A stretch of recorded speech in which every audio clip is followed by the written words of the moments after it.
someone sent me this video about Xinjiang, making sense of the Xinjiang controversy, and said it was really good, and it absolutely is good. I would have to agree. There are some, not criticisms. I'm not going to criticize anything she says or say that anything she says is wrong, but there are a few points that I feel like she misses that are important to understanding why China is doing what they are doing in Xinjiang. And why there's such a problem with terrorism in Xinjiang now. Because she mostly focuses on China. You know, she talks about this from the Chinese perspective. But from the American perspective, we have to look at what our government has done to try and destabilize China through Xinjiang if we want to understand China's reaction. So without further ado, we'll play this. This is a YouTuber called Siming Lan. She seems to be really good, seems to do videos about China that are breaking through a lot of Western media narratives and giving a different view of China. So shout out to her. Yes, China's policy in Xinjiang is not a mere issue of re-education, as he likes to put it. I know some people might go, you can still love your country, but it doesn't mean that you have to defend it or agree with it all of the time. I 100% agree with this. Would I want my identity to be scrutinized by the state? Absolutely not. In fact, when I explain China's point of view, I'm not excluding the possibility that... Okay, let's address the elephant in the room. That must be tough for Chinese Americans. Because I guarantee you when people ask about Xinjiang and they go, oh, Xinjiang's not a genocide, they're probably like, just because you like China doesn't mean you have to defend everything they do. You can still admit that they're genocidal pieces of shit. Yeah, but what if they're not doing a genocide? What if Western media is lying to you, though? I know for many China watchers, So Xinjiang... and why I say that, now she has to be really careful. She has to like tiptoe around the issue and lend too much credence to the anti-China people pushing this Xinjiang genocide narrative when a lot of these people are ridiculous goofballs like Adrian Zenz who shouldn't be taken seriously and are being used to brainwash the entire West. Has been a bit of a heartburn to chew. It is one of the most important of our time. We are talking about a sovereign government. China's attempt at eradicating the Uyghur identity from its borders. With legal rights to deal with the threat. Gosh, these are all World Uyghur Congress people. These are like literally all people connected to or paid directly by the NED, the National Endowment for Democracy, which is a CIA cutout through this thing called the World Uyghur Congress that we'll get into more later. But it's insane when it's Xinjiang. It's like the same like 5 people. This is Rusan Abbas lady, this guy, the guy before who had been interviewed by Daniel Dumbrill and got embarrassed by Daniel Dumbrill when he asked a few critical questions. Of terrorism. Chinese Communist Party has committed these crimes against you. Oh, and Mike Pompeo too, literal CIA director. Personally, I have been very resistant to talk about Xinjiang because the terms concentration camp and genocide carries such a strong reference to the Holocaust that there's this immediate moral pressure to condemn China. You almost feel like you have... Which is the whole point, which is the point of calling everything that China or Russia or whatever U.S. enemy state does genocide. Right? It's the same reason why they try and accuse journalists or get journalists on sexual crimes to ruin their reputation. Because when you bring up sex crimes or when you bring up genocide, Americans are like, ugh, rightfully so. You know, these are horrific crimes. So in order to tarnish the reputation of China or journalists, they accuse them of these crimes, even if it's not true. Have no choice but to... And this will also show how the imperialism and the West preys upon internal contradictions in a country and tries to turn those into, or tries to use those internal contradictions, exacerbate them, destabilize the country, and overthrow them. Say the right thing, rather than to explore what you think to be the truth. I will admit, I really had a hard time. You don't have to if you don't give a shit what reactionaries say. You can be like us. With these terms, because I don't think they're accurate. But at the same time, I also wouldn't call it schools. I went to Xinjiang a while ago, and that experience was an interesting one. What do you think? Passing a beautiful mosque on my way home. So right there, a lot of the Xinjiang narratives from folks like Adrian Zenz are debunked. Right? These people who say that they're not allowed to practice their religion or that the Uyghur language isn't allowed in public. She just showed the Uyghur language on a bus and a mosque, a giant mosque. And Carlos and I are planning a trip to China within the next 2-3 years, and I really want to go to Xinjiang for this purpose. The problem is the flights to Urumqi and Xinjiang are like $3,000, whereas the flights to Shanghai and Beijing are more like 1,000. But 学校强制你们讲普通话吗？现在生活是变好了还是变差了？现在吗？是啊。好起来了。I did end with more questions about English media, but I also realized that China's response is not entirely convincing. So this video will be my humble attempt to... I've heard Daniel Dumbrill say that too. I've heard him say he gets frustrated with the Chinese government's response and how open they are and how much information they put out there, because it seems like they're not that concerned with combating the Western narrative about Xinjiang, and that makes it harder for people like this who are trying to dispel these myths about China. Just makes it harder for them. Make sense of the Xinjiang situation. It's going to be a ride as we explore the big questions about China. First, let's start with a plain description. So if you're looking at China's decision to place some Uyghur people into facilities for language and political education, it limits their life for a long time, but most of these people haven't committed an actual crime. I'm going to call it correction facilities. China also revised the Uyghur culture by reassessing if certain cultural products, practices, and texts are appropriate on the market, and toned down those it considered not. In response, China said this is to prevent terrorism and to protect Xinjiang's safety. For example, there have been more than 200 terrorist attacks since the 1990s, and also the fact that China borders Afghanistan, where there's a heavy presence of the jihadist threat. But still, many critics said China overreacted. So here's the first part where I don't get why she didn't bring up the U.S. The only reason there's such a, well, not the only reason, but the main reason there's such a jihadist threat in Afghanistan was because when Afghanistan tried to move towards socialism, the U.S. started dumping money and weapons into Osama bin Laden's Mujahideen, a jihadist extremist group, through Operation Cyclone. Millions and millions of dollars, one of the most expensive CIA projects in history. It's hard to understate how much money and guns they dumped into these extremist groups, especially once the Soviet Union got involved in Afghanistan. So that Mujahideen ended up splintering into groups like Al-Qaeda or groups like the East Turkestan Islamic Movement, the ETIM, which is a terrorist group that has become extremely active in Xinjiang, which, like she said, shares a border with Afghanistan. But they wouldn't have even close to the amount of funding, the amount of guns, the amount of members that they have if it wasn't for the U.S. funneling money into Osama bin Laden, funneling arms into the Mujahideen. All right, so this problem largely goes back to something that the U.S. did in the first place. And then in like 2013 or 2014, right before a bunch of terrorist attacks by the ETIM happened in China, the U.S. took them off the list of official terrorist groups.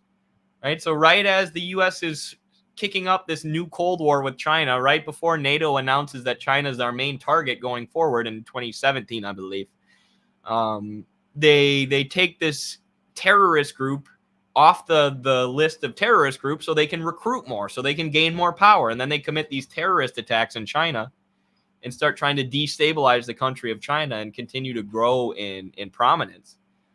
All right, but you can't downplay the U.S. role in that, right? And also, the U.S. has a long history of using nationalist groups, using extremist groups to destabilize countries that they don't like.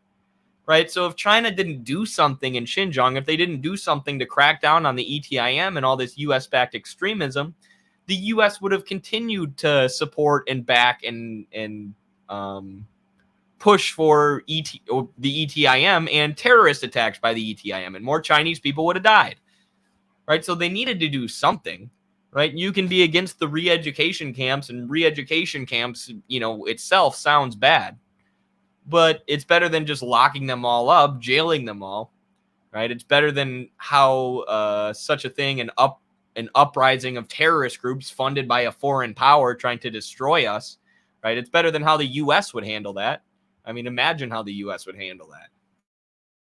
Estimated the threat of terrorism and have been using this as an excuse to subjugate the Uyghur minority. Normal people like a Uyghur Muslim working at a shoe factory are really unlikely to be thinking about staging a riot, so probably don't deserve to be there. So China doesn't have a real legitimate reason. Now clearly they have a moral split, so the question we're answering is, what has caused this split and how to make sense of the so-called China's heavy-handed policies? Well, the root cause for the split is the fact that China and the pro-independence Uyghur community have fundamentally...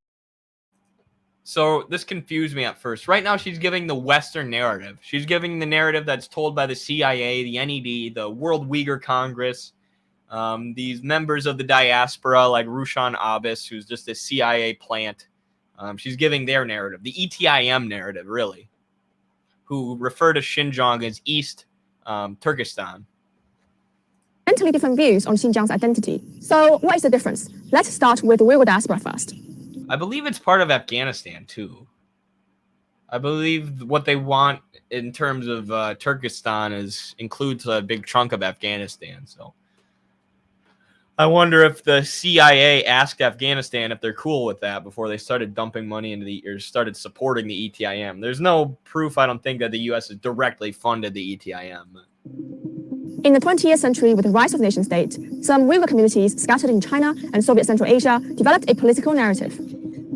It said that Uyghurs should have their own history, politics, and national religion that emphasized their place as a distinct nation in their homeland, Xinjiang. They said that the Uyghur Turkic tribes since the 9th century had been Xinjiang's inhabitants with a long tradition of nation building, and the states established by them were fully independent. Xinjiang became a Chinese colony when China declared it a province in 1884. Since then, the Uyghur people had a record of resistance against China, including 2 short periods of East Turkestan in 1933 and 1944. They see China as a colonial settler that shouldn't have control over the region. So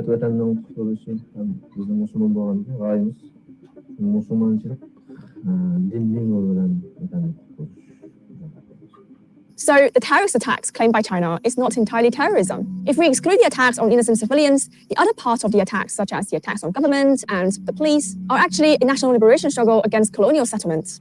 It sounds so stupid. She's trying to be charitable to their argument. And it still sounds so silly. It's like, if we ignore all the civilians who were massacred in the streets, and if we ignore the terrorists who were running around with people's severed heads, literally, that's one of the things that was happening in Urumqi during the Urumqi riots. If we ignore all that, we could say they're anti-colonial freedom fighters backed by the CIA.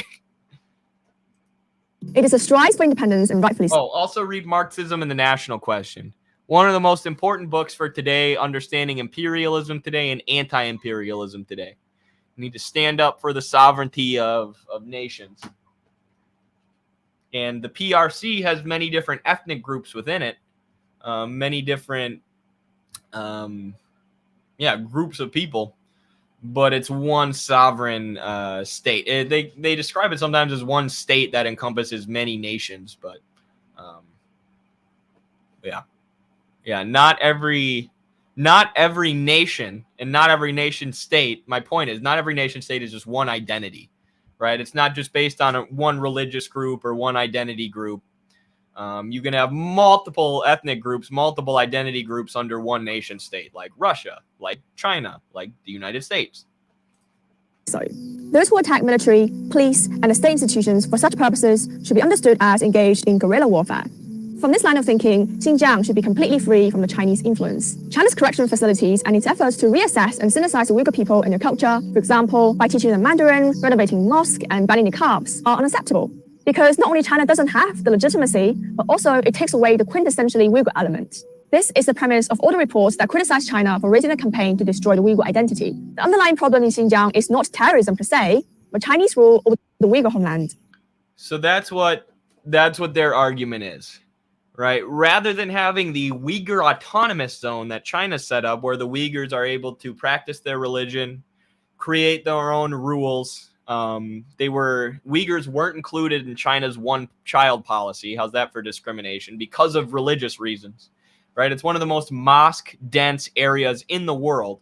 But these guys say China's cracking down on our religion, so we need to rise up and create our own, basically, religious theocracy. Our own caliphate, our own Uyghur homeland that's dominated by Muslim rules. So the tenets in the Quran. They want essentially an Islamic republic, which is funny that a lot of liberals support this, and support the East Turkestan liberation movement when they really want a caliphate that would be, very not friendly to liberal women's rights and what liberals consider human rights. So it would be very anti-woke, let's say, if they were able to establish their Uyghur Uyghur state, their East Turkestan. And it's also important to say the vast majority of Uyghur people aren't in the ETIM and don't support this, right? The vast majority of Uyghur people are happy with living in China, happy with being part of the PRC, because what the PRC has done for them is not crack down on their religion, other than a little bit with these schools or these re-education facilities we're going to talk about. But what they've mainly done is try and provide economic opportunities for these regions, right? Try and create jobs, try and create factories, try and raise people out of poverty, which they have done now. China has abolished relative poverty.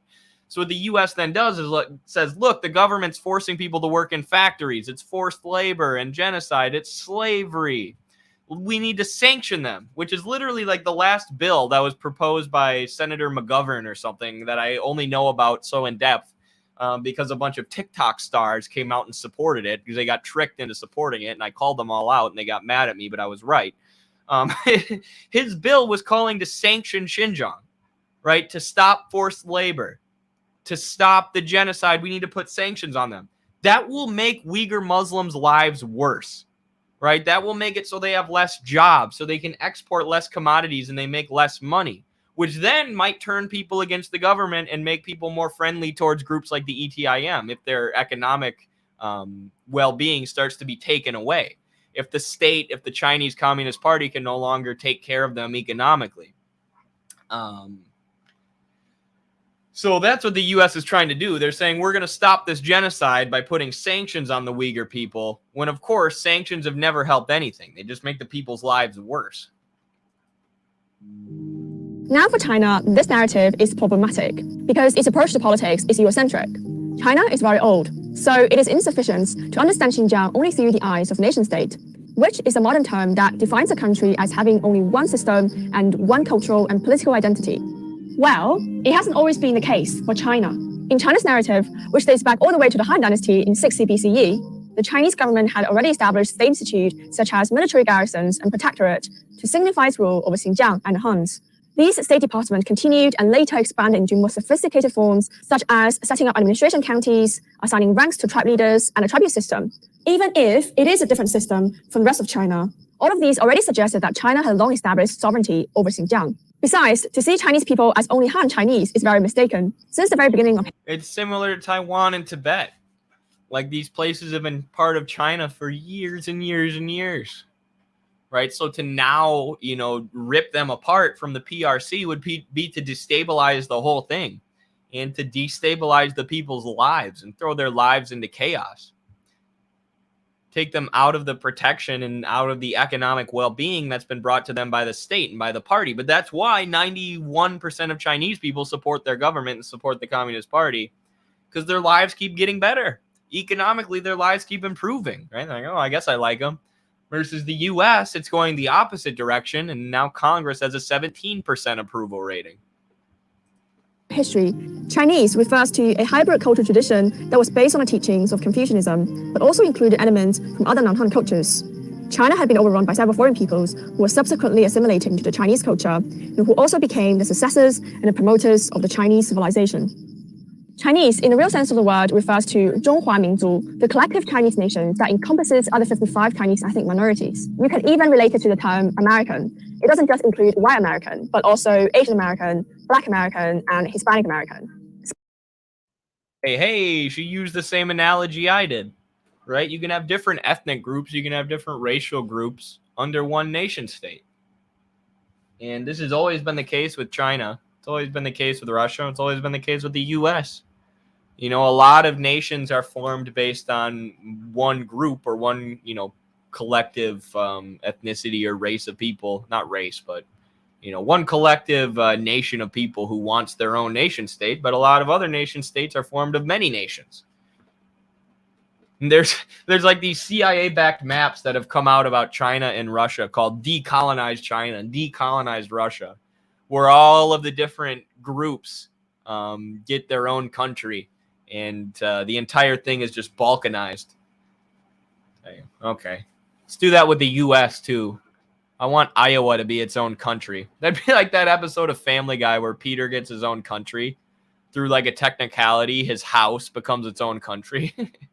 So Uyghurs, just like other Chinese minorities of the Huis and the Mongols, is a part of the Chinese civilization. Now, the internet and the Western support of Uyghur diaspora has brought new challenges to protecting Xinjiang's territorial integrity.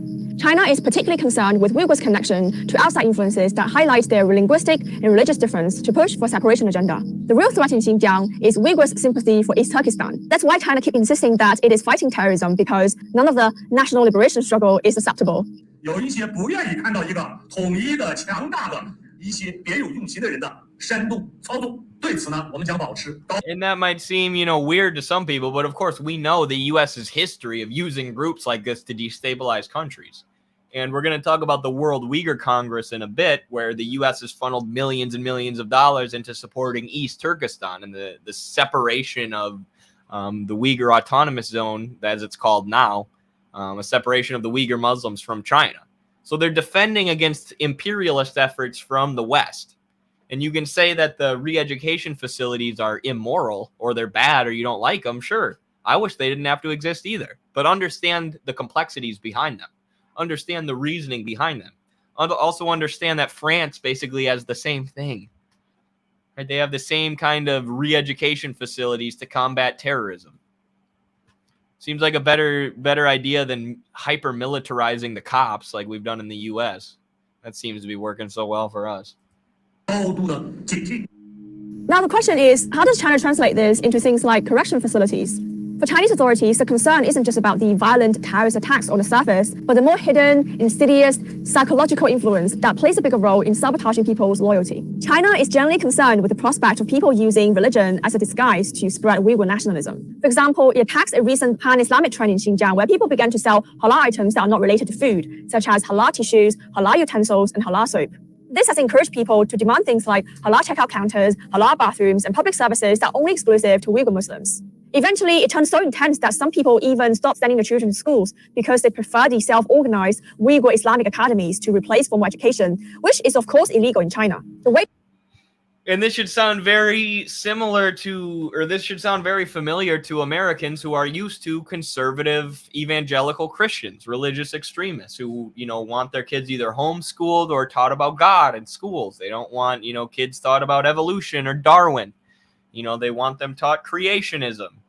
And they want the state, the government, and normal society to, reflect their personal religious beliefs, right? And China is saying, no, you can have more mosques in this area than anywhere else. We're going to protect your language. We're going to provide cultural and religious protections for you.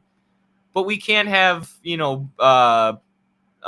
schools that are teaching religious doctrine, right? We can't have Muslim schools or specific Muslim bathrooms because, one, that's discriminatory against other groups of people, against Han Chinese, against non-Muslims, against non-Uyghur people. And two, there's just all sorts of problems with that, like having, hyper-religious schools that are forced on indoctrinating kids with religion rather than teaching them facts. When, if we all understand that within the context of evangelical conservative Christians who want religious schools, who want creationism taught in schools in the U.S., but it can be harder to understand the far right in other countries or the religious far right in other countries. But that's just what this is. It's just another religious far right group. The way China sees it is that it has not only encouraged people to reject some important aspects of being a Chinese citizen, but it has also encouraged a self-isolating environment that might have promoted sympathy for a Uyghur state. So normal people is exactly where the real danger breeds. I would argue the less spoken intention behind China's revision policy to redefine the Uyghur culture and its appearance is China's desperate efforts to reassert the Chinese identity. This is such a good point by Marius. The Wahhabist, and I was saying that most Uyghur Muslims, support the PRC and they don't support the ETIM or these nationalist movements, the East Turkestan movement.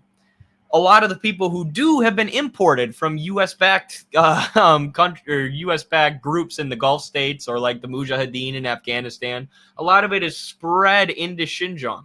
And a lot of it has been heavily influenced or, fuel has been added to the flames of Islamic jihadist extremism by the U.S. in this region, which is then spilled into China, right? When the majority of Uyghur people don't want this. The majority of Uyghur Muslims were hurt by the riots and the terrorist attacks.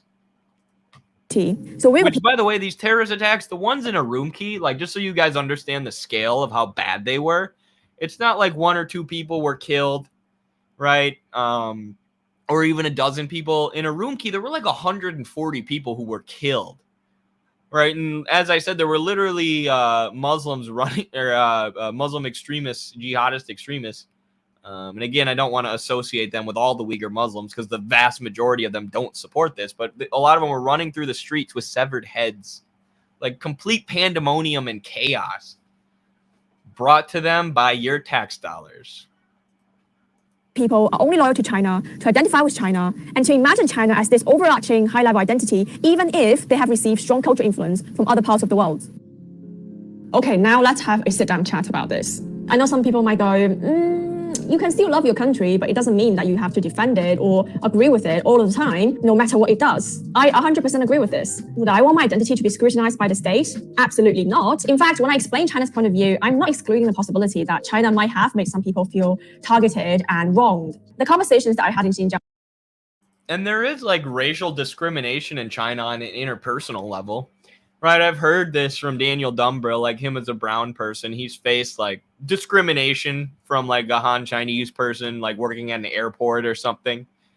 Right, but this systematic racism that has been so prevalent throughout the history of the United States isn't present in the Chinese government. Right, there's no systematic discrimination towards certain groups, although there is, racism, like there's always going to be. But that racism, that discrimination doesn't have any power. It doesn't have any political power. And in China taking these actions, right, that's what they're trying to quell. That's what they're trying to suppress, is racist or discriminatory ideologies taking hold of their people. That also made me realize that it is just unwise to not just taking hold of their people, but gaining political power, more importantly.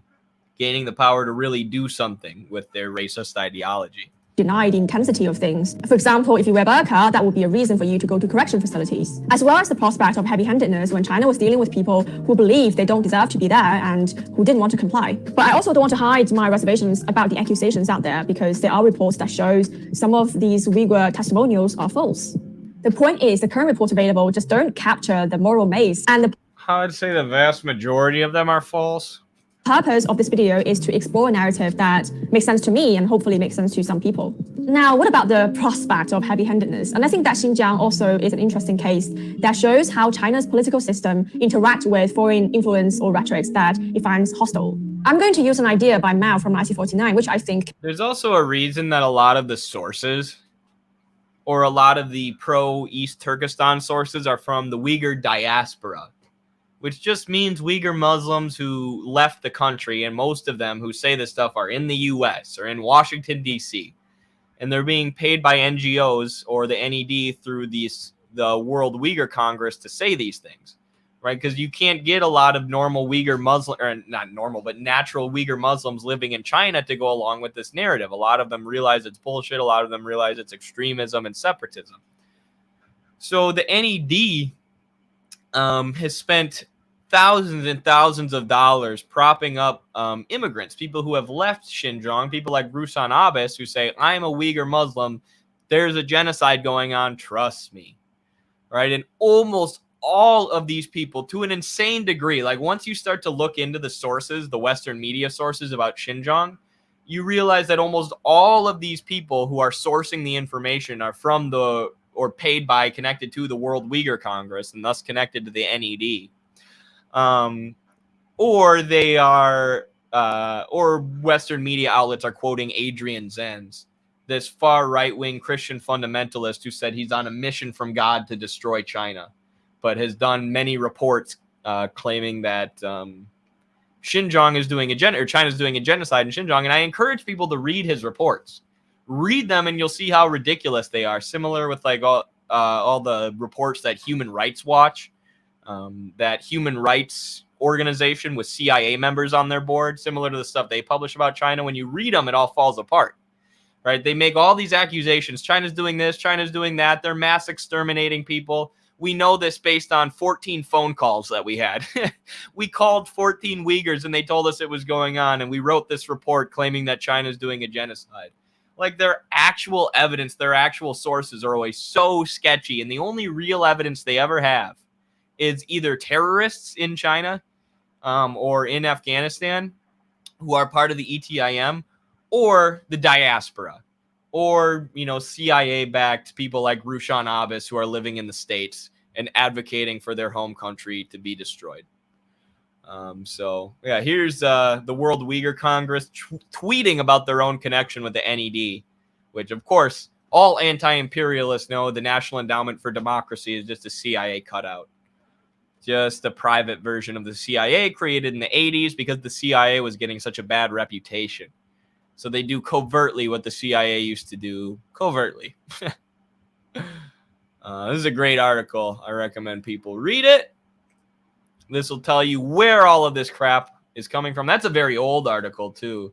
And there have obviously been follow-ups and more information that's come out. But that kind of traces it back to the start. And then you can go down the rabbit hole yourself. I also recommend reading the work of Daniel Dumbrill, who's a bartender in Shenzhen, China, who saw this Uyghur narrative in the mainstream news and decided to start debunking it. So he's got fantastic videos. He actually interviews some of the East Turkestan Islamic movement people, some of the people advocating for separatism in China, and he makes them look like fools. He makes them look like idiots, dude. Because these people are just not prepared for any scrutiny, any criticism. They're so used to Western media just taking their narratives and blasting them over a friggin' loudspeaker with no criticism. Can help interpret this, because this is an idea that was later enshrined into the Chinese constitutions. You are dictatorial. My dear sirs, you are right. That is just what we are. All the experience the Chinese people have accumulated through several decades teaches us to enforce the people's democratic dictatorship. That is, to deprive the reactionaries, meaning any groups or countries that try to undermine China's sovereign or territorial interest, of the right to speak. The state apparatus, including the army, the police, and the courts, is the instruments by which one class oppresses another. It is an instrument for the oppression of antagonistic classes. It is violence and not benevolence. You are not benevolent. Quite so. We definitely do not apply a policy of benevolence to the reactionaries. Our policy of benevolence is applied only within the common people. This might seem like it is validating the West's assessment of China's politics. Right, the dictatorship of the proletariat sounds bad, but it's just a realistic view of the state, right? It's a non-utopian view of the state. Marxists look at material reality, and we look at the use of the state throughout history, and it has always been used as a tool of class suppression. It's always been wielded by the ruling class, which in China is the workers, and the U.S. is the capitalists, and used to suppress the working class. But in China, it's obviously used to raise up the working class and keep at bay the capitalist class and the imperialists, right? So basically what Mao is saying there is we don't say that the state is benevolent. We never say that the state is completely moral and right and good, you know, but the state is acting to protect the working class, to protect the interests of the proletarians who are in power, and to defend against imperialism. And these re-education facilities are a perfect example of them defending against imperialism and defending the economic interests and well-being of the working class in Xinjiang by protecting them from Western sanctions justified by genocide in Xinjiang. So you have like these goofy libertarians who talk about the abolition of the state or a capitalism with no state. Like, it's just so stupid. Every society has had a state. Right, and the state has always worked as a tool for ameliorating class antagonisms, or has always acted as a dictatorship of some economic class. Right, we just have a realistic view of that, and we say the worker should be in power of the state, not the capitalists who are currently in power of it. But what it means is that the founding of the PRC was after decades of humiliating struggle against the foreign invasion and influence that had kept it poor and fractured. Now China has learned better. So to the Chinese people, it will be good and benign. But to the people who are under the influence of the so-called anti-China influence, for lack of a better word, it just will have to do things differently. So yes, China's policy in Xinjiang is not a mere issue of re-education, as it likes to put it. The essence is still about using politics to deal with what China regards as its enemies. It is not precisely the Uyghur people, but some expressions of their acquired identity. True, but keep in mind that throughout this, most of the stuff I've told you about the World Uyghur Congress and the U.S. funneling arms and weapons into the Mujahideen, that came from me, right? So although I think this video is really, really good, I think she should go in more depth about the U.S.'s history of supporting regime change and separatism in their enemy countries, whether China or elsewhere, and the history of the U.S. Backing, or the history of the U.S. funneling arms into the Mujahideen, the history of the U.S. taking the ETIM off the list of terrorist groups so they could recruit more people, right? Because otherwise, I guess maybe she takes for granted that people know that, but I don't know. I think it's worth pointing out that there is a threat. There is an imperialist threat that's trying to destabilize China using this East Turkestan Islamic movement. Entities that China finds to be incredibly dubious under the rise of the Uyghur nationalism. To sum up this point, the Xinjiang controversy is about two competing identity narratives between China and the Uyghur diaspora based on different views on history. For Uyghurs, the problem is China's rule over their homeland, but for China, the problem is Uyghurs' sympathy for independence. So what China does in Xinjiang is to use a mix of education and force to reinforce the Chinese identity. So Uyghur people identify with China and are protected from influence that might sabotage their loyalty. I'm going to end with a quote from one of my favorite philosophers, Niccolo Machiavelli, who has wrestled with this question. Not what I expected. Not who I expected her favorite philosopher to be. But okay.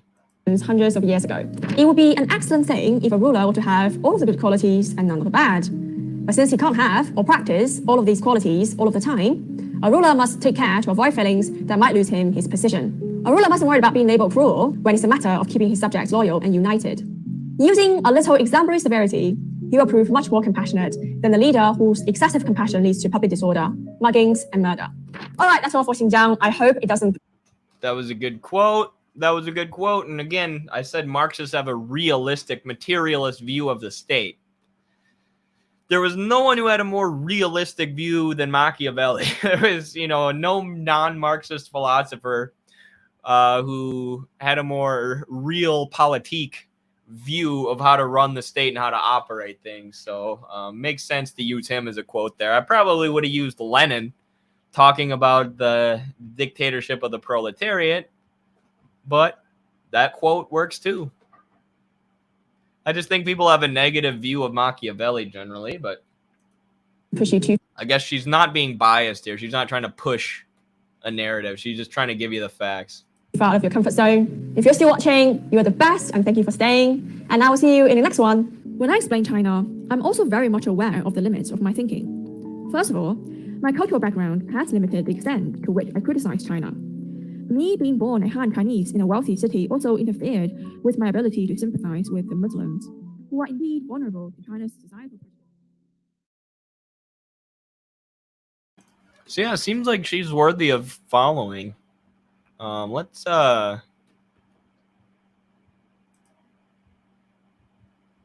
give her a little subscribe, a little like action.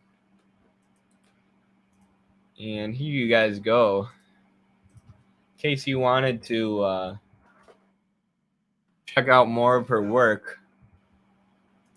See what else she has. So I didn't even really have criticisms of the video. I guess my criticism would be that she didn't point out what the U.S. has done to support the East Turkestan Islamic movement or independence movement, whatever you call it, and terrorism in that area. And the U.S.'s history of using groups like that to destabilize their enemy countries outside of China.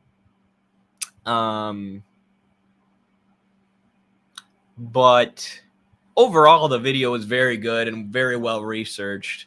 And she actually went to Xinjiang. That's really valuable that she's actually in China.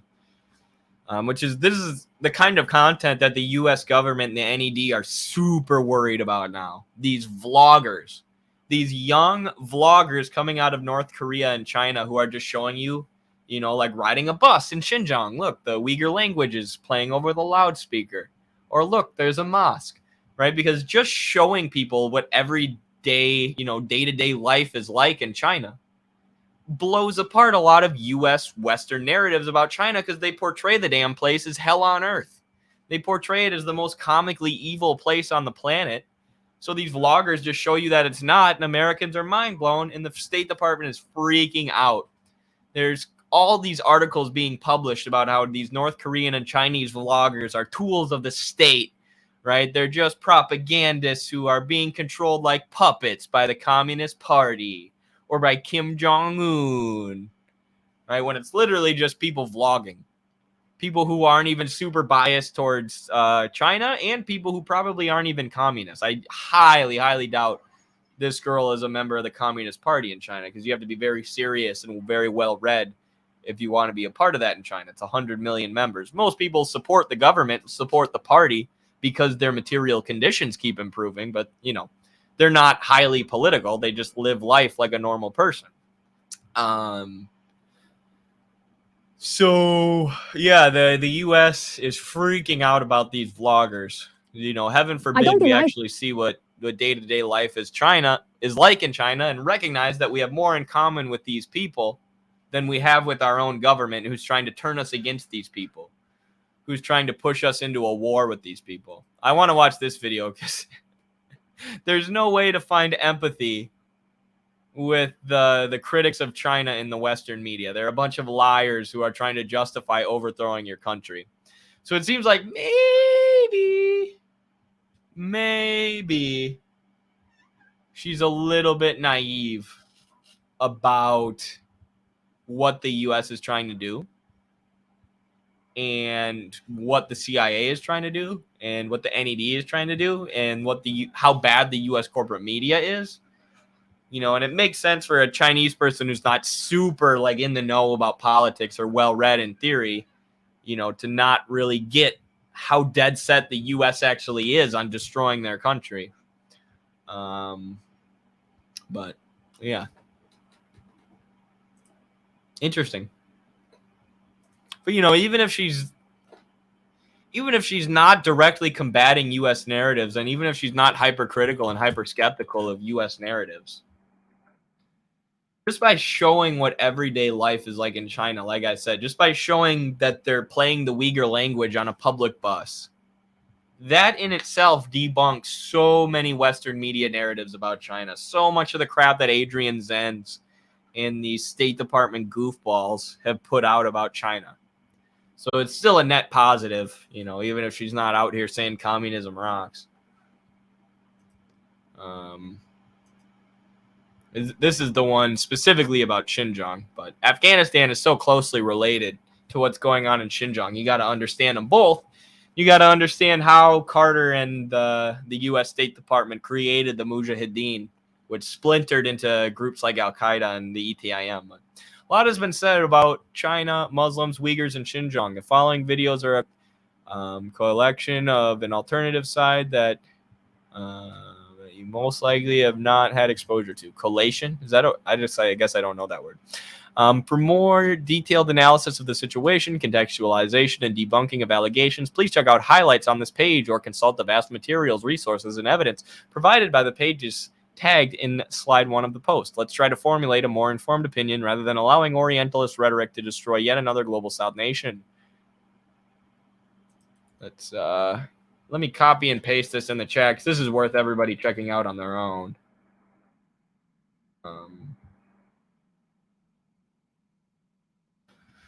Slide 2, back in my hometown in China. Contrary to claims, China may not have committed genocide against the Uyghurs, but they certainly have destroyed their culture. This video shows not only the preservation of the rich Uyghur culture, but also its uninhibited flourishing across the rest of the country. So yeah, this is like the Uyghur language that was playing over the bus, or the girl showing the giant mosque, right? Here's tons of Uyghur culture all over China.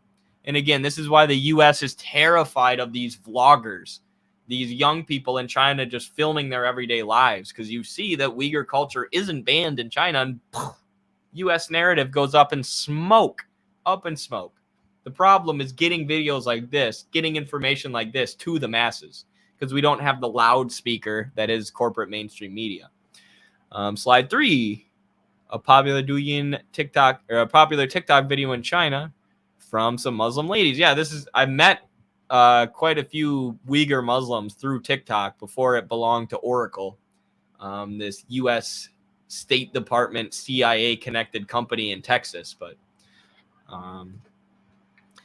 slide 4, traditional Uyghur wedding procession, very similar to Central Asian countries such as Tajikistan and Uzbekistan. I only know how to pronounce these countries because of wrestling, not because I'm some kind of geography expert. Although I love geography, as you can tell by the 800 maps behind me, and the fact that I spend like 12 hours a day on Google Earth. I'll get to the other super chats in a second. Sorry, but this is great stuff from Starbucks, so it's worth going through it since we're doing a whole stream focused on Xinjiang. Xinjiang in the daytime. People going to work. Yes, let's put them under sanctions. That's what they need, right?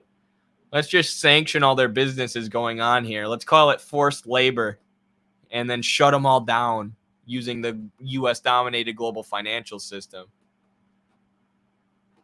Yeah, these people are clearly unhappy. They clearly need sanctions.